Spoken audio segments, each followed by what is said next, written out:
Welcome, traveler. And today we discuss the origin of language. Behind language, behind the everyday meaning of an object or thing, is spell work, is magic. Let's get into it. We are going to go back, way back, to the origin of something whispered in secret, scrawled on parchment, etched into cave walls, and spoken beneath the breath for millennia. Not as a gimmick, but as one of humanity's first tools for shaping reality. Spells. From cave walls to sacred texts, today we unravel where spellcasting truly began and why the words that we use still hold weight. Before books, before language, there were sounds, patterns, rhythms. Spellcraft began in the breath, the shaping of sound to mimic storms, beasts, healing, and fear. The oldest spells weren't written, they were sung, chanted, and moaned into caves during full moons.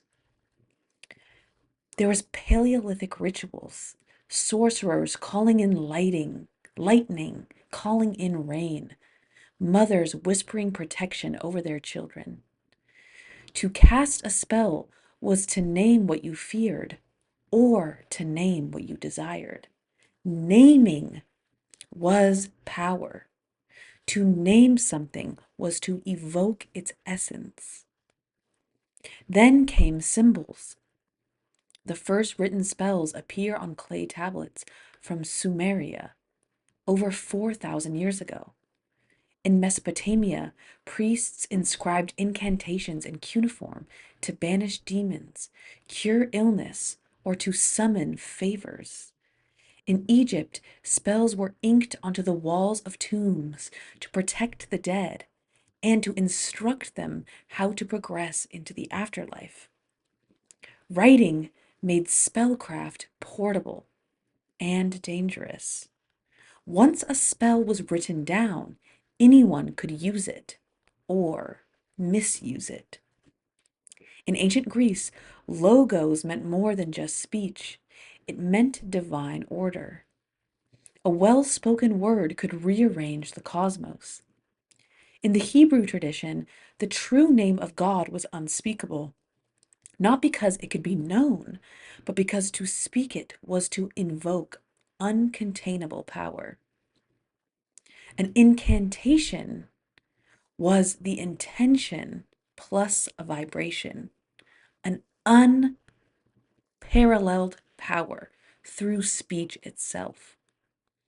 You speak what must become. This is spellcraft at its core. Unsurprisingly, one of the most powerful spells of all time is still known to this day, and that is abracadabra. Many people do not know that abracadabra is from the Aramaic languages. And abracadabra literally translates into, I create as I speak. It is the ultimate spell that can be used at the end of any sentence or any spell. Because after whatever you say, you punctuate it with, I create as I speak. Abracadabra. Funnily enough, the meaning of this spell has seemed to be lost by the general population of humanity, and yet the phrase still lingers on, even though Aramaic has been a dead language for over 2,000 years. As cultures spread, spellcraft becomes localized. In Norse magic, galdar, which is a chant, was used by seers to channel prophecies. In Celtic traditions, poets known as fili cast verbal spells through poetry, satire, and praise.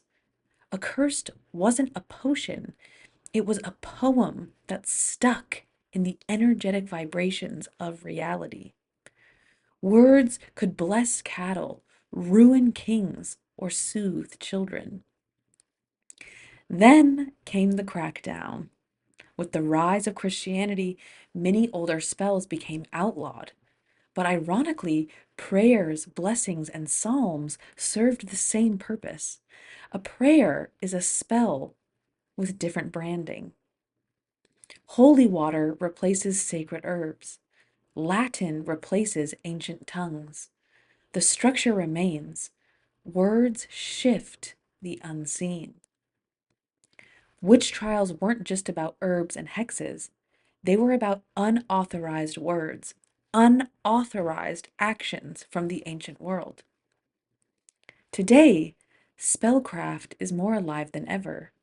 From Wiccan grimoires to TikTok spell jars, and to simply speak, all intention and beliefs are casting spells. A spell can be as formal as a sigil on a wall, or a candle lit with purpose, a poem that you recite to yourself, or simply your everyday thoughts. The tools have changed, but the purpose and intention has not. Spellcraft is about aligning the self with something greater, to name it, to claim it, and to breathe it into existence. So, whether you cast spells within Latin, Arabic, Sanskrit, or slang, know this: spellcraft didn't begin with wands or cauldrons. It began with breath, with fear, and with desire. And every time you choose your words carefully, with intention, you are casting a spell. Until next time, dear friends, and tap into my full episodes for deeper dives into the esoteric and into all things magical.